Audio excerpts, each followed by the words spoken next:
አየር ቧንቧችሁና ሳምባችሁን ጽድት የሚያደርግ መጠጥ። ሰላም ጤና ይስጥልኝ። አዎ በአስም በሲኦፒዲ በኢንፌዚማ በአየር ቧንቧና በሳምባ ህመም ለምትሰቃዩ ሰዎች ጽድት የሚያደርግ መጠጥ አዘጋጅቼላችኋለሁ።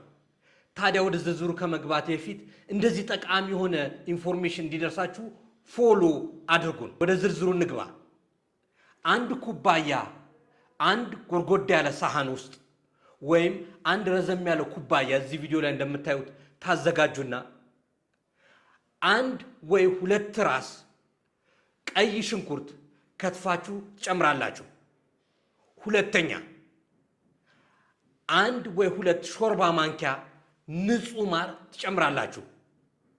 ሶስተኛ ግማሽ ወይም አንድ ሙሉ ብርቱካን ከነልጣጩ ወይም ጁሱን ትጨምሩበታላችሁ።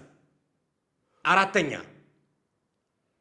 ግማሽ ወይም ሙሉ ሎሚ ጨምቃችሁ ወይም ከትፋችሁ ትጨምሩበታላችሁ። ጠዋትና ማታ ለ7 ቀን ትወስዳላችሁ። የሚወሰደው ከምግብ በፊት ነው።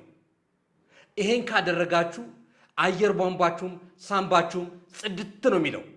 ይህንን ቪዲዮ ፎሎ፣ ላይክ፣ ሼር አድርጉ።